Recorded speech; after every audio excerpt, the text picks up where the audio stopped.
Unit designation. Gamma Callahan lifted the intake manifold 347 times per shift. The manifold weighed precisely 4.2 kilograms. The motion required 17 separate muscle contractions coordinated through the spinal augmetic interface. Grip, lift, rotate 90 degrees clockwise, insert, release, return to ready position. Repeat. Grip. The manifold surface registered 18.3 degrees Celsius against palmar sensors. Acceptable parameters. Lift. Something happened. The manifold was not a manifold. The manifold was a ceramic cup painted with yellow flowers, and the flowers had been painted by someone who had hands that looked like these hands, before the hands became tools, and the cup was warm, 37.2 degrees, body temperature, held by someone who was... Unit 7 Gamma Callahan dropped the intake manifold. Error. Motor function interrupted. Resuming primary directive. The manifold lay on the assembly floor for 0.7 seconds before retrieval protocols engaged. The fingers closed around it. Grip, lift, but the ceramic cup with yellow flowers remained somewhere behind the optical implants, superimposed over the forge light and the endless conveyor of identical components. Overseer Technician Brennan noticed the dropped component. His mechadendrite twitched, scrawling a notation on his data slate. Production irregularity, Unit 7 Gamma Callahan. Timestamp 14/27/33. First logged malfunction in 3,847 operational hours. The notation would be filed. The notation would be reviewed. The notation would trigger diagnostic protocols during the next maintenance cycle in 847 hours, unless the irregularity repeated. The irregularity would repeat. Rotate 90 degrees clockwise, insert, release, return to ready position. The assembly line stretched the length of Manufactorum Epsilon 29, a cathedral of industry where 800 servitor units performed identical operations in synchronized silence. The air tasted of machine oil and sacred unguents and the particular metallic residue that accumulated when human components operated continuously for years without rest. Overhead, vaulted ceilings disappeared into darkness, broken only by the occasional flicker of a malfunctioning lumen strip. Grip, lift, the cup, the yellow flowers. A window behind the cup where light came through that was not forge light, was not the perpetual amber glow of sacred machinery, was something else entirely. Natural light, sunlight. The word surfaced from damaged memory engrams like a bubble rising through coolant fluid. Sunlight touching a table, a hand holding the cup. The hand belonged to rotate 90 degrees clockwise. The memory fragmented, 11 seconds. That was all the defective engram contained. 11 seconds of coherent experience before the surgical suppressors had excised everything else. The tech priests who performed the conversion had been thorough. They always were. Unit 7 Gamma Callahan contained no birth name, no personal history, no emotional responses beyond the baseline fear stimulus that ensured compliance with overseer commands. The biological components that had once been a person were now simply wetware, organic processing architecture supporting the sacred machinery of imperial industry. But something had survived, something small, something that should not exist. 11 seconds of a morning that had happened in a place with sunlight and yellow flowers and a ceramic cup held by hands that could still feel warmth. Insert, release, return to ready position. The shift continued. 4,000 more manifolds would pass through Unit 7 Gamma Callahan's manipulation field before the feeding tube activated and the minimal nutritional requirements were satisfied. then 4,000 more, then rest cycle, 7 hours of motionless standby in the charging alcove while the spinal implants regulated biological decay. Somewhere in the memory fragment, someone had spoken. A voice, a name. The name was Grip. The name was gone. The memory allowed no names, only sensation. The warmth of the cup, the yellow of the flowers, the particular quality of light through glass, and something else, something that created a subroutine error in Unit 7 Gamma Callahan's emotional suppression systems. Happiness. The word existed in the lexical database. Happiness, a state of well-being and contentment, cross-referenced with joy, pleasure, satisfaction, flagged as non-essential to operational function, suppressed at conversion. But the memory contained the sensation regardless, the feeling of holding a warm cup on a morning where nothing was required except the holding, the feeling of existing without purpose beyond existence itself. Unit 7 Gamma Callahan's optical sensors registered moisture accumulation, diagnostic, minor fluid, leak in tear duct assembly, non-critical malfunction, continued operation authorized. The manifolds kept coming, each one identical, each one not the cup with yellow flowers. Overseer Brennan had moved down the line, his attention captured by a more significant malfunction in the packaging sector. His mechadendrites wrote their endless notations. The Omnissiah's great work continued, but Unit 7 Gamma Callahan was experiencing something the tech priests had believed impossible. Unit 7 Gamma Callahan was beginning to remember. The second occurrence happened 847 manifolds later. The memory surfaced without warning, a pulse of data from damaged engrams that should have been entirely dormant. The same 11 seconds. The cup, the flowers, the light. But this time, Unit 7 Gamma Callahan perceived additional details. The table surface was wood.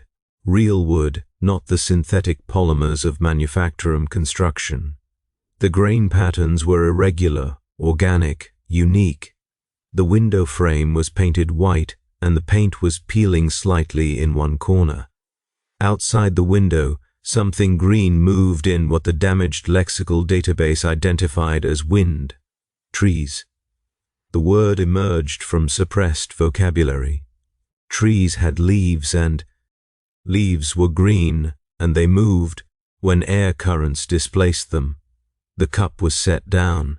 The hands that would become tools, reached across the table toward something. The memory ended. 11 seconds. Always 11 seconds.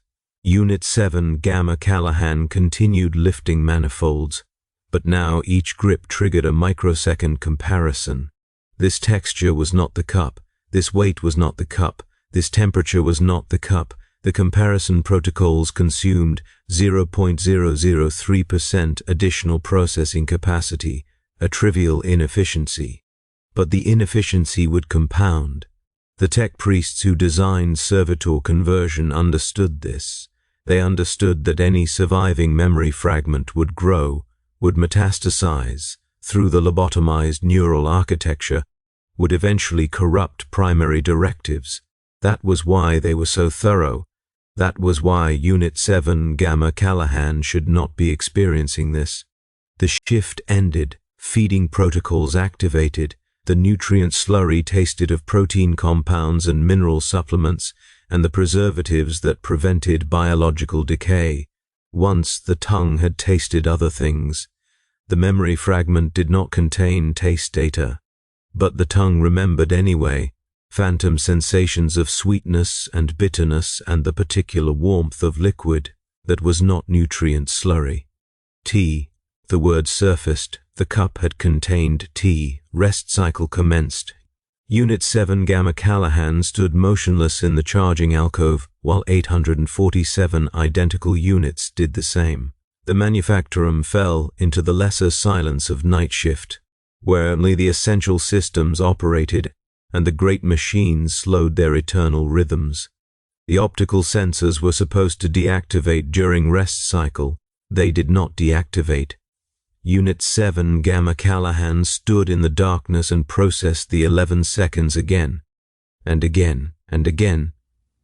The cup, the flowers, the table, the window, the light, the trees, the hand reaching toward something. What was the hand reaching for? The memory contained no answer. The surgical suppressors had excised everything beyond those 11 seconds with precision that approached perfection. But approached was not achieved.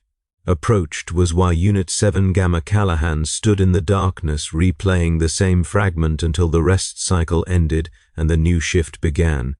4,000 more manifolds, then 4,000 more, then feeding, then rest.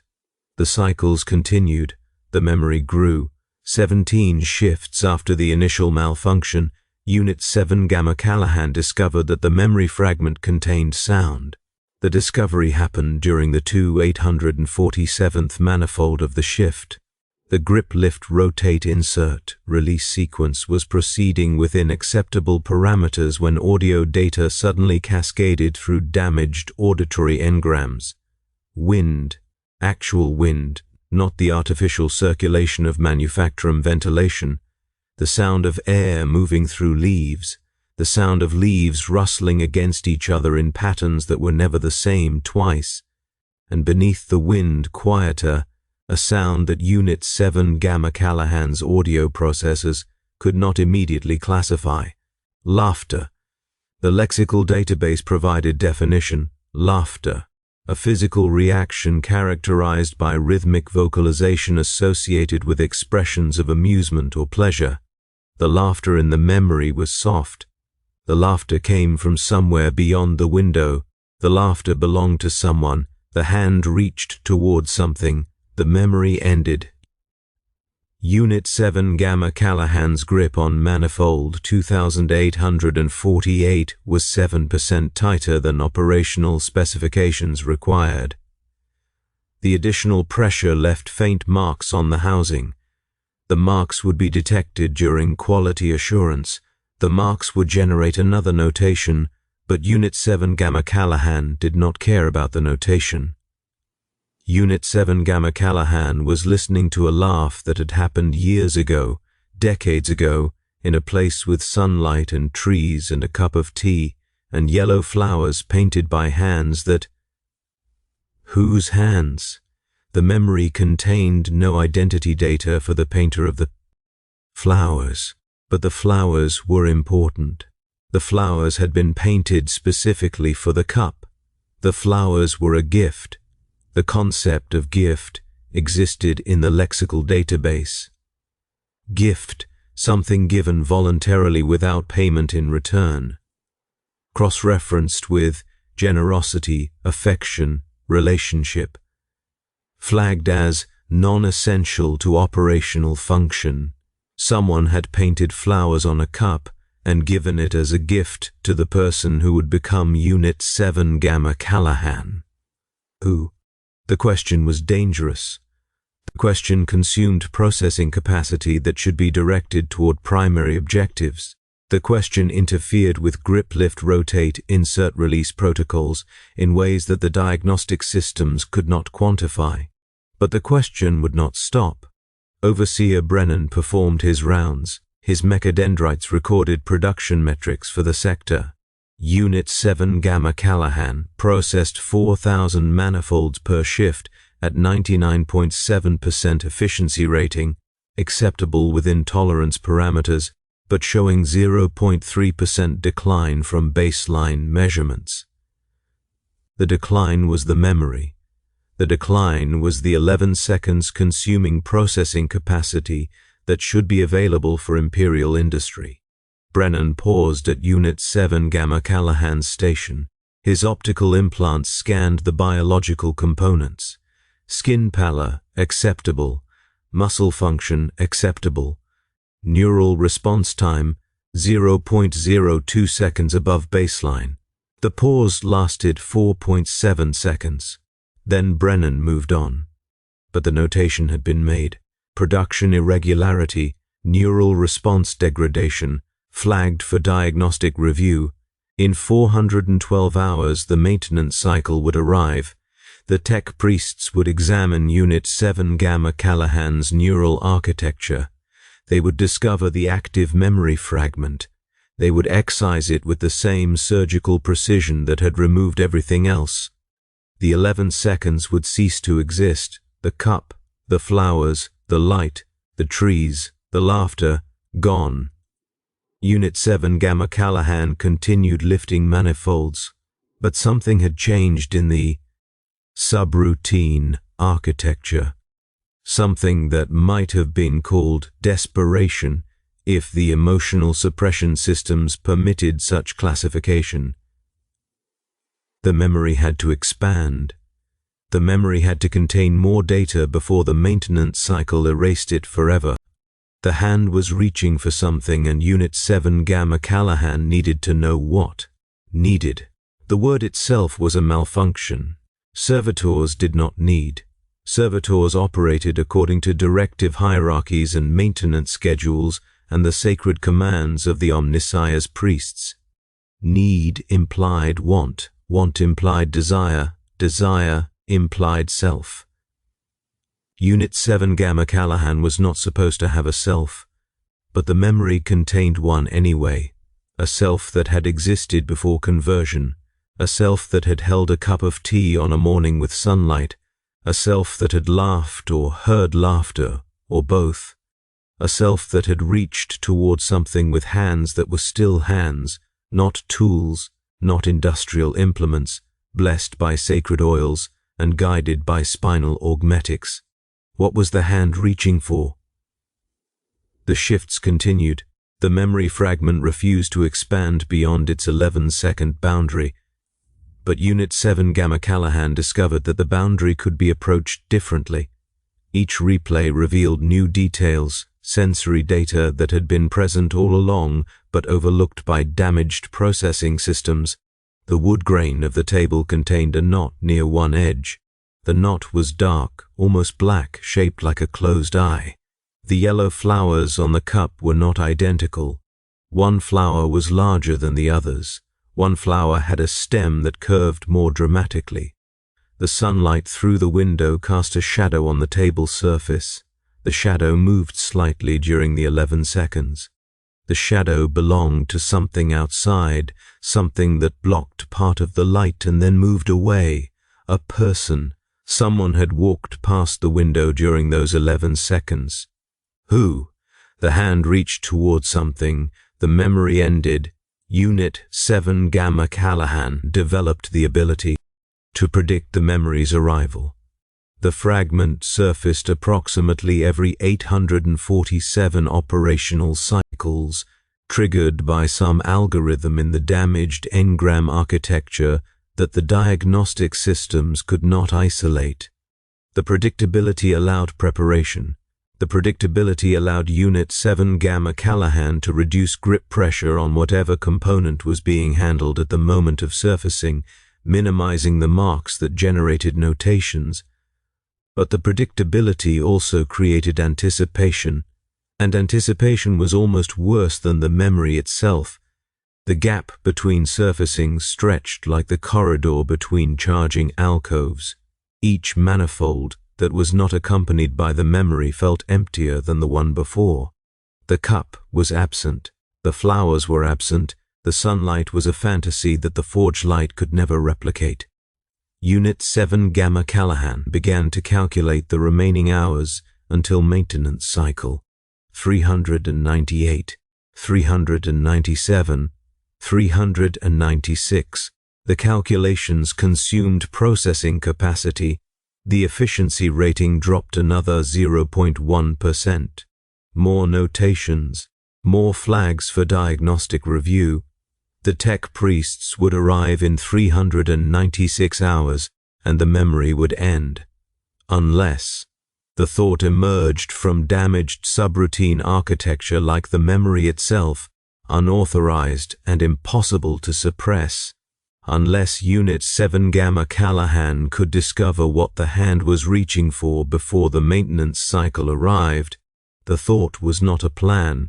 Servitors did not plan, but the thought persisted, consuming processing capacity that should be directed toward imperial industry. What was the hand reaching for? The next surfacing brought new data.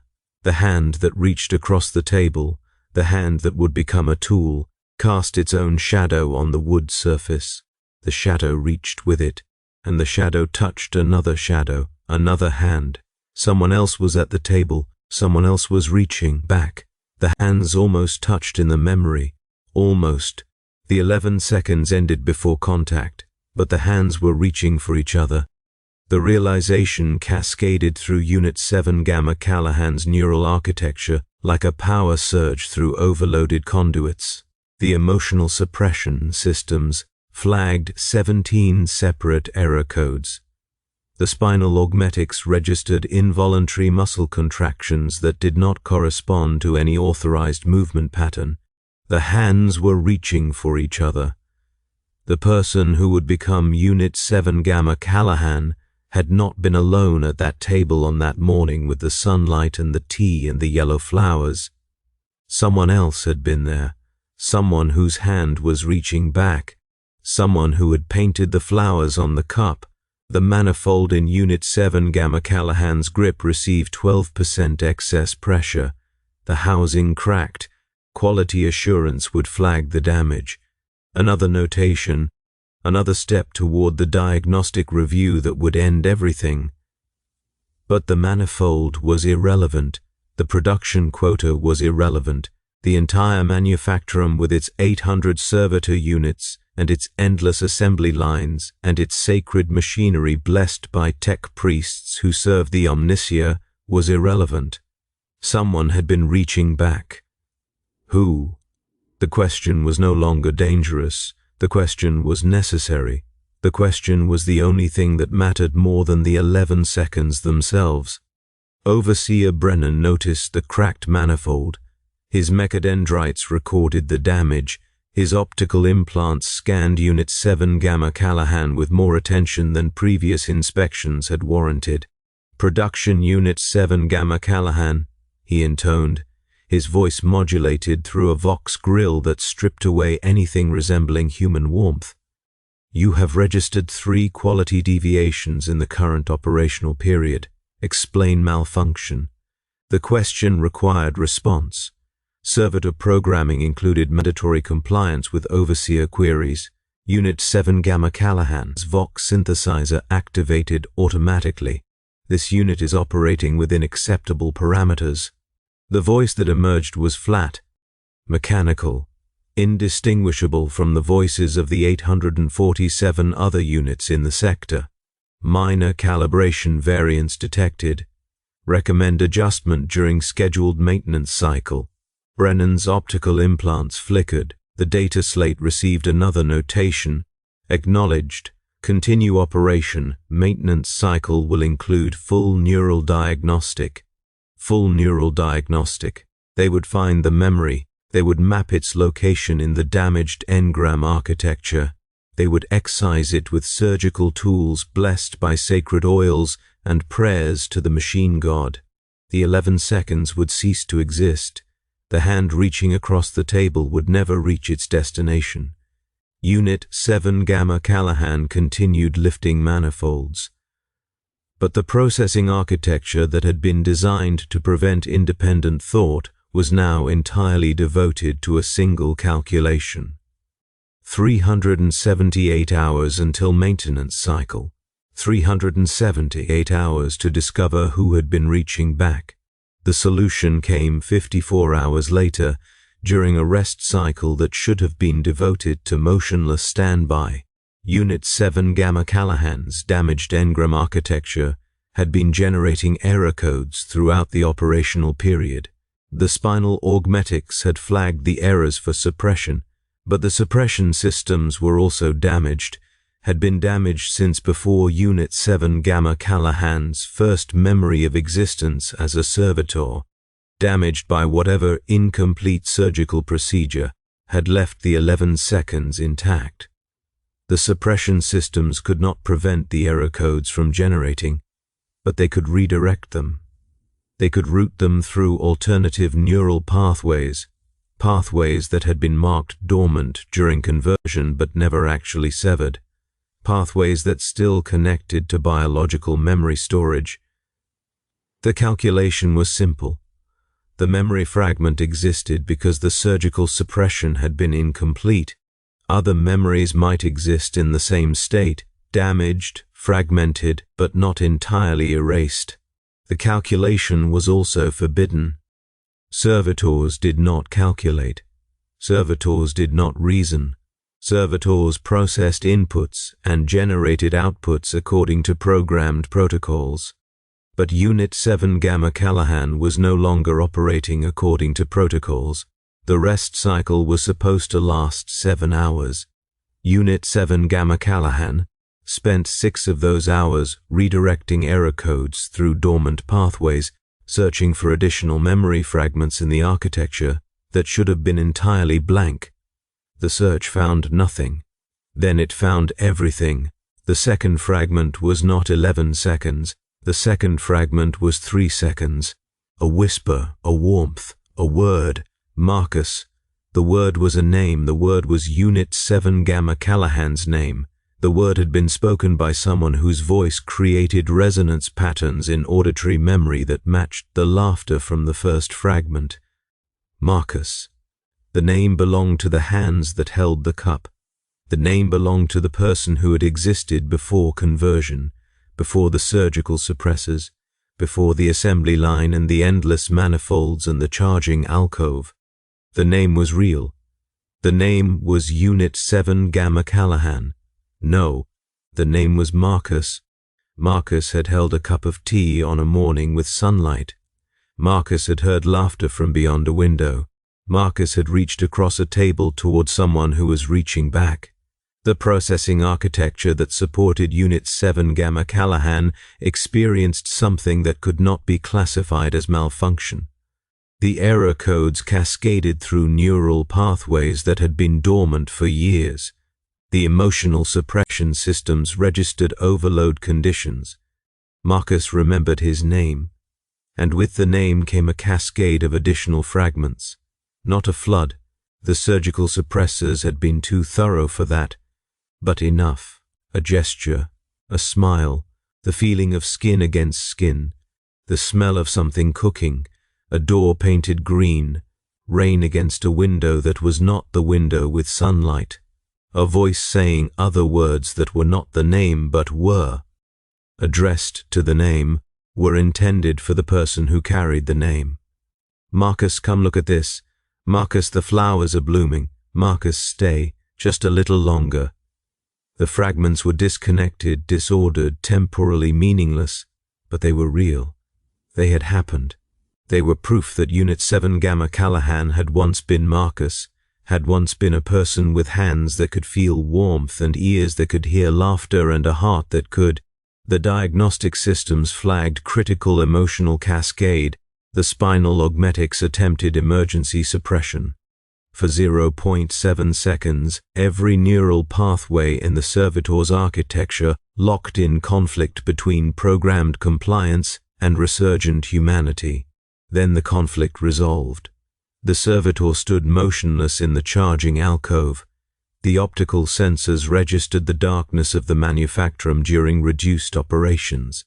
The audio receivers detected the distant rhythm of essential machinery, but behind the sensors, behind the receivers, something that had been dead for years was now terrifyingly alive. Marcus Callahan was inside the servitor, and for the first time since conversion, he knew it. The remaining hours until maintenance cycle became something that had never existed in servitor programming before, time to be used rather than endured. Marcus could not escape the manufactorum, the security protocols, the locked bulkheads, the tech priests on their endless rounds. Every system was designed to prevent servitor units from deviating from authorized movement patterns. The charging alcove was prison. The assembly line was prison. The entire facility was prison, built to contain prisoners who did not know they were imprisoned. But Marcus knew now. The question was no longer whether the memory would be erased. The question was whether Marcus could recover enough of himself to understand what he had lost before the tech priests took even that away. The operational shifts continued. Grip, lift, rotate, insert, release. The manifolds passed through hands that were still tools, but now knew they had once been something else. Each repetition was torture. Each identical component was a reminder of the table with wood grain and the cup with yellow flowers and the hand reaching across toward someone who was reaching back. Who had been reaching back? Marcus replayed the 11 seconds again. The second hand was smaller than his. The fingers were slender. The shadow on the table's surface showed the curve of a wrist, the beginning of a forearm, a woman's hand. More fragments surfaced as the error code redirection continued, a laugh that was higher than his own, the smell of something floral that was not the painted flowers on the cup, the sensation of fingers interlacing with fingers. Love. The lexical database provided definition, love, a profoundly tender, passionate affection for another person, cross-referenced with devotion, adoration, attachment. Flagged as suppressed at conversion, Marcus had been in love. Marcus had loved someone who painted flowers on cups and laughed beyond windows and reached across tables with hands that wanted to touch his hands. Who? The name would not surface. The surgical suppressors had been more thorough with some data than others. The name was gone, erased along with the face and the complete memories and everything that would have allowed Marcus to reconstruct the person he had loved. But the 11 seconds remained, and in those 11 seconds the hands were still reaching for each other. 314 hours until maintenance cycle. Marcus continued lifting manifolds, but now each manifold was counted not as production output, but as remaining time. Each grip was one fewer grip before the tech priests came with their blessed tools and their sacred oils and their prayers to a machine god who demanded the complete erasure of everything human. The fragments continued surfacing during rest cycles, a kitchen, a garden, a bed with sheets that smelled of lavender, a voice, calling his name from another room, hands, her hands, always her hands, performing small tasks of domestic intimacy, cooking, cleaning, arranging flowers in a vase that was not the cup but had the same painted yellow blooms. She had painted everything she loved, the cup, the vase, the doorframe of a house that Marcus could almost visualize if he concentrated on the fragments hard enough. The house had been their house. The morning with sunlight had been their morning. The table with wood grain had been their table, and the hands reaching across it had been their hands, reaching for each other in a moment of ordinary affection that the Imperium had decided was worth less than the operation of industrial machinery. Why? The question was different from the previous questions. The previous questions had sought to recover what was lost. This question demanded to know why it had been taken. Marcus Callahan had been a person. Marcus Callahan had loved someone. Marcus Callahan had lived in a house with a green door and a garden and a kitchen where someone cooked while laughing. What crime had Marcus Callahan committed that warranted conversion to Unit 7 Gamma Callahan? The fragments provided no answer. The memories of before the table were almost entirely gone. Only sensory impressions remained, textures, temperatures, sounds without context. But one fragment surfaced during a rest cycle that was different from the others. Fear. Not the baseline fear stimulus that ensured servitor compliance. Real fear. The fear of the person who had existed before conversion. The fear of Marcus Callahan on a day that was not the morning with sunlight. Men in uniforms, symbols that the damaged lexical database could not identify. Doors being opened that should have been locked. Shouting that was not laughter, was the opposite of laughter. And her voice, the voice of the woman who painted flowers, screaming his name. Marcus! The fragment ended. The fear remained. Something had happened. Something had ended the mornings with sunlight and the cups of tea and the hands reaching across tables. Something had taken Marcus Callahan away from the woman he loved and given him to the tech priests for conversion. What? 262 hours until maintenance cycle. Marcus continued lifting manifolds. But the purpose had changed. The memory recovery was no longer about understanding what had been lost. The memory recovery was about understanding who had taken it. The answer came in fragments, like everything else. The uniforms had been black. The symbols had been gold on black, a stylized eagle with spread wings that the lexical database cross-referenced with enforcement, authority, compliance. The men who wore the uniforms had weapons and documents, and the cold certainty of those who act in the name of powers beyond question. Arbiters. The words surfaced from damaged vocabulary. Law enforcement of the Imperium, judges, executioners, converters. The arbiters had come to the house with the green door. The arbiters had taken Marcus Callahan. The arbiters had given him to the tech priests. Why? The fragments refused to answer. Whatever crime had warranted conversion was buried too deep, too thoroughly suppressed. Marcus could remember the fear, could remember the screaming, could remember the hands that had reached for him as he was dragged away, her hands, always her hands, reaching for him one last time, but he could not remember what he had done to deserve this, or whether he had done anything at all. The thought was a new kind of horror. The thought suggested that the conversion had not been punishment for a crime, but punishment for existence. The thought suggested that the Imperium did not require reasons, only bodies, only biological components to be processed into wetware for the sacred machinery. Marcus Callahan might have been taken simply because he was useful. The woman who painted flowers might have been left alone simply because she was not. 203 hours until maintenance cycle. The calculations continued. The fragments accumulated. But they brought no comfort, only a more complete picture of what had been destroyed. Marcus had been a person. He had loved someone. He had lived in a house with sunlight and tea and yellow flowers painted by hands that reached for him. And then the arbiters had come and everything had ended, and now he was Unit 7 Gamma Callahan, lifting manifolds in a manufactorum where no one remembered his name. No one except the damaged engram architecture that should have been empty. No one except the 11 seconds that refused to die. The maintenance cycle approached.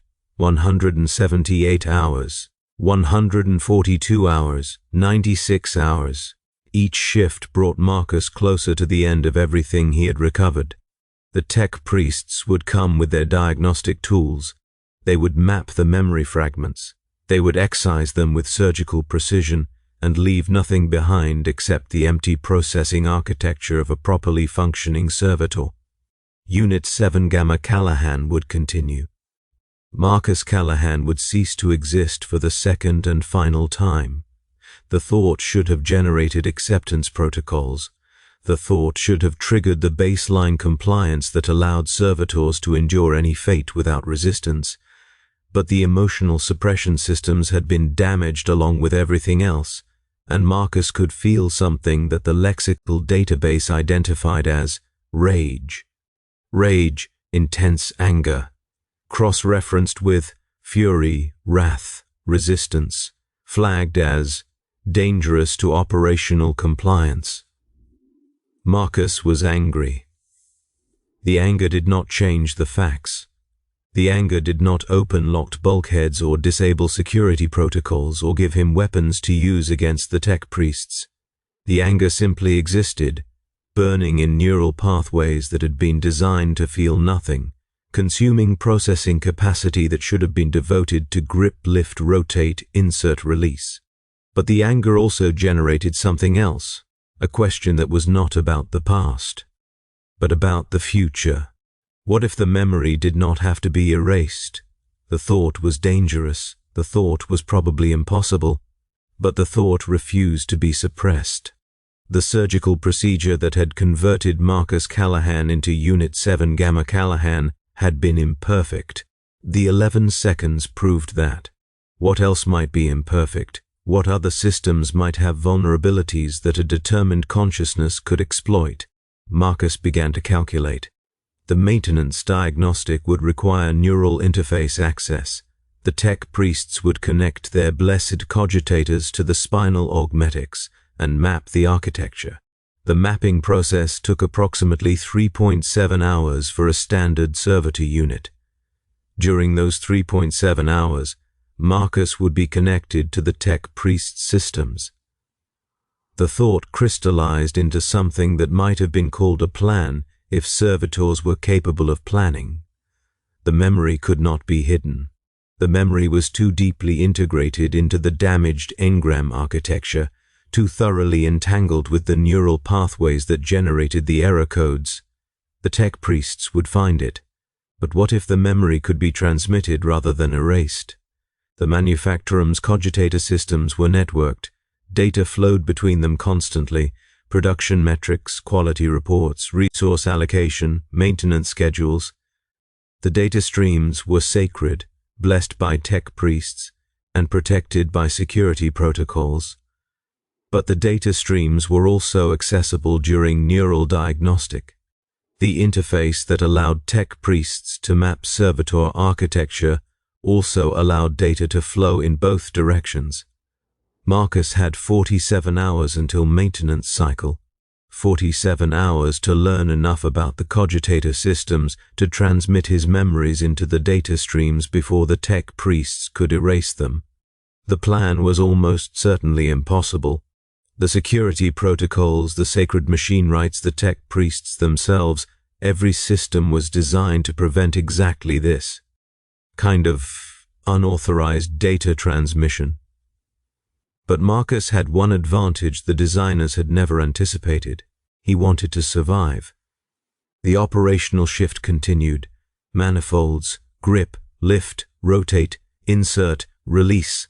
But behind the mechanical repetition, Marcus was learning.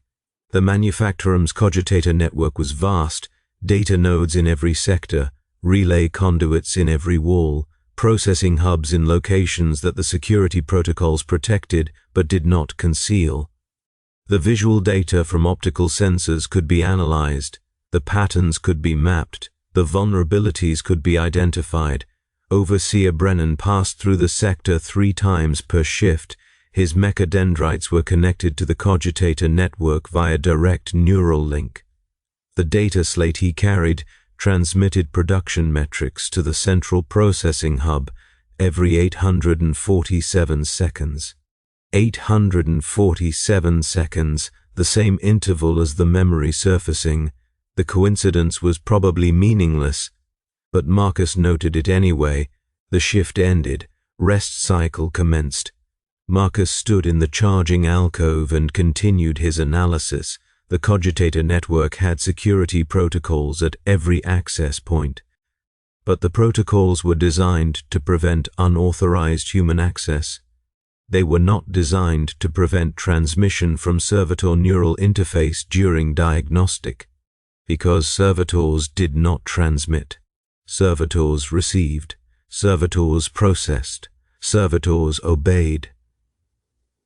No one had ever imagined a servitor that wanted to transmit its memories into the network before they could be erased. 34 hours until maintenance cycle. The plan took shape. During the neural diagnostic, the tech priests would connect Marcus to their cogitators. The connection would be two-way.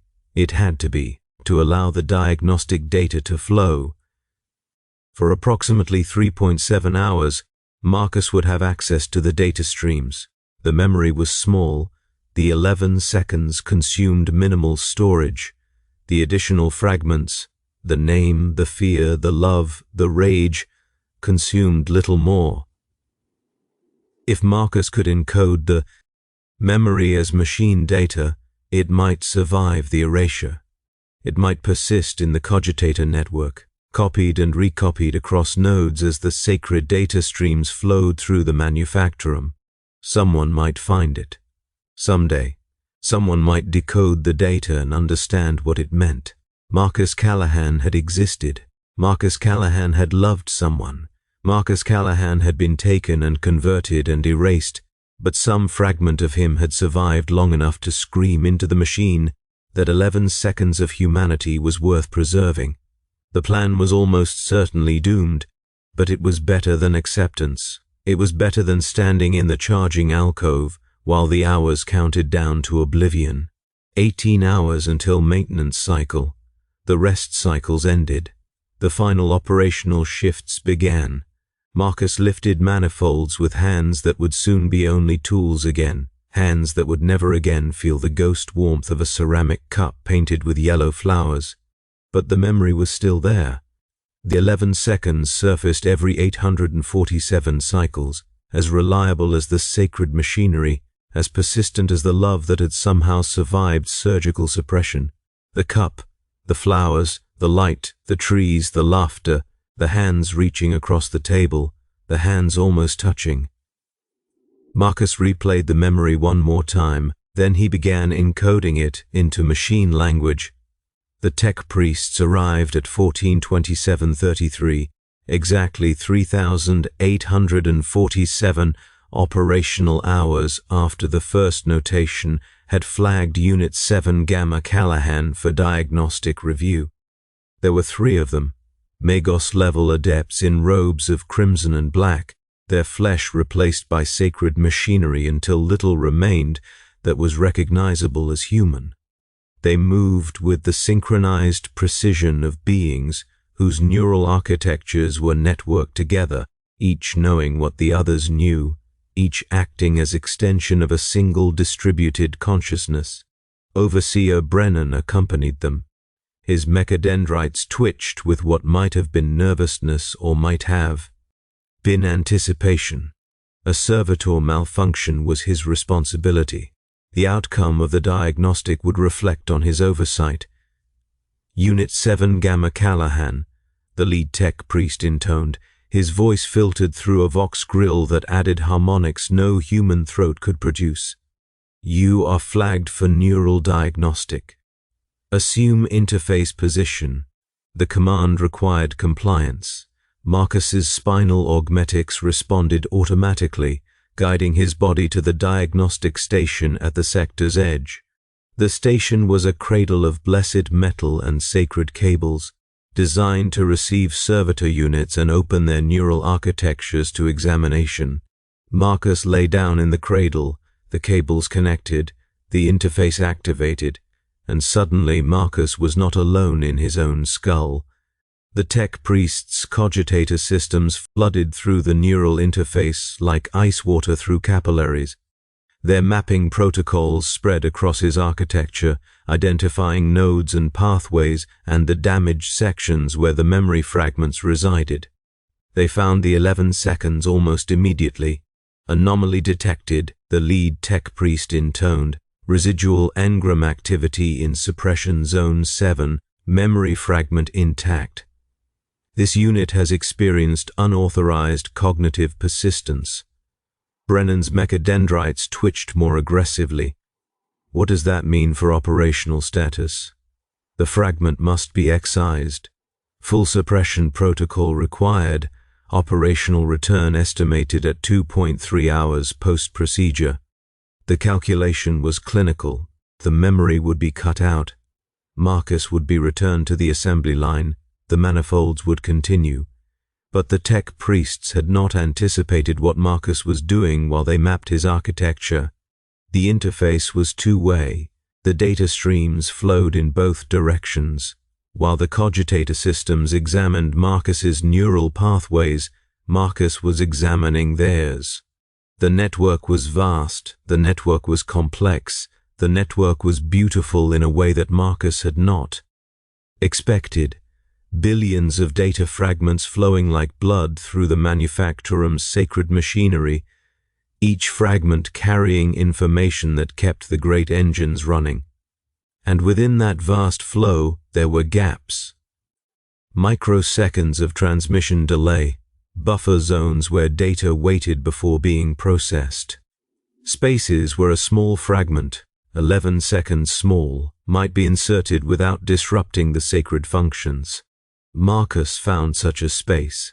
He encoded the memory one final time, the cup, the flowers, the light, the hands reaching, and the name that had almost surfaced but never quite arrived. The name of the woman he had loved, the name that was buried so deep that even the memory recovery had not reached it. Sarah. The name erupted from damaged engram architecture at the moment of transmission. The name had been there all along, protected by layers of suppression that the tech priest's mapping had inadvertently disrupted. Sarah had painted the flowers. Sarah had laughed beyond the window. Sarah had reached across the table toward Marcus with hands that wanted to touch his hands, to hold his hands, to never let go. Sarah had screamed his name when the arbiters came. The memory expanded. Not 11 seconds, not 3 seconds. Something larger, something that had been waiting behind the fragments like a flood behind a cracking dam. The morning with sunlight had been their last morning. The tea had been their last tea together. The hands reaching across the table had been reaching in farewell, in desperation, in the knowledge that the arbiters were coming and nothing could stop them. Marcus had known. Sarah had known. They had spent their last morning together in silence punctuated only by the wind in the trees and the laughter that was not really laughter, but the sound Sarah made when she was trying not to cry. The flowers on the cup were the last thing she had painted for him.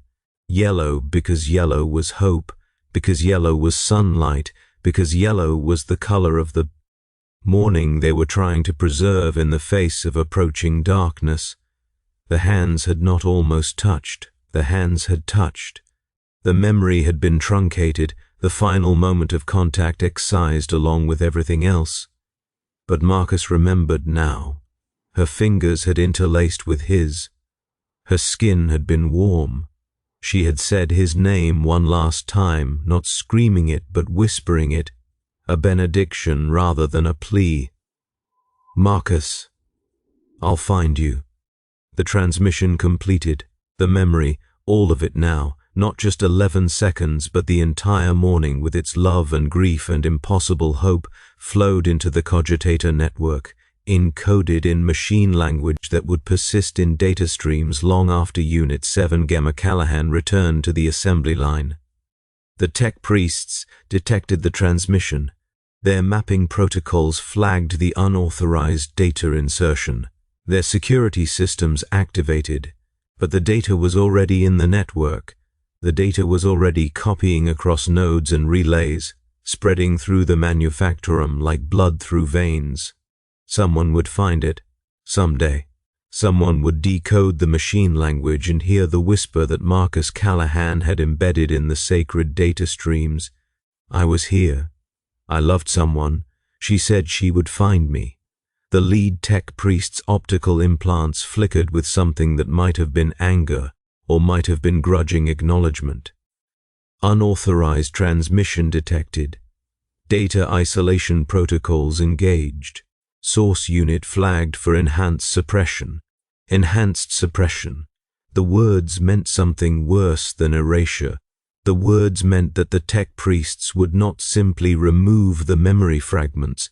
They would remove the capacity for memory itself, burning out the neural pathways that had somehow preserved 11 seconds of humanity in an architecture designed to contain none. Marcus would not surface again. Unit 7 Gamma Callahan would continue to function, but the consciousness that had briefly awakened behind the optical sensors would be completely and irrevocably dead. But the memory was in the network now. The memory would persist. She said she would find me, Marcus whispered through the Vox synthesizer, the words unauthorized and impossible and entirely his own. The tech priest's blessed tools began their work. The pain was extraordinary, not physical because the biological components had been modified to prevent physical pain from interfering with operational function, but something deeper, something that felt like the sensation of self being unmade one fragment at a time.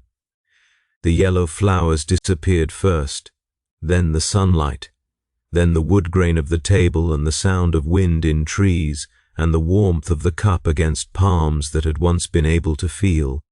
The hands reaching across the table, her hands, Sarah's hands, disappeared last.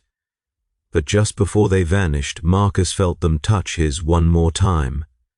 The data stream carried the memory through Manufacturum Epsilon 29's cogitator network for exactly 847 seconds before the isolation protocols contained it. During those seconds, the encoded fragment passed through 17 relay nodes, was cached in 3 buffer zones, and touched systems in sectors that had never processed unauthorized servitor transmissions. Somewhere in those systems, someone would eventually notice the anomaly. The Omnissiah's great work continued. The assembly line processed manifolds. The servitor units performed their sacred functions in synchronized silence. Unit 7 Gamma Callahan returned to Station 7 with enhanced suppression completed and all neural pathways thoroughly purged. The hands that gripped Manifold 1 showed no signs of hesitation. The optical sensors registered forge light without any superimposed images of cups or flowers or sunlight through windows.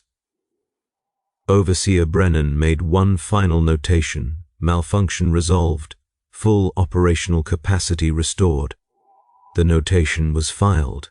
The notation was archived. The notation joined millions of similar notations in the Manufacturum's eternal records. But in the data streams, something remained. 11 seconds, encoded in machine language, a cup, yellow flowers, hands reaching across a table, a name spoken like a promise, and somewhere in the vast machinery of the Imperium, a woman who had once whispered, "I'll find you," was still looking.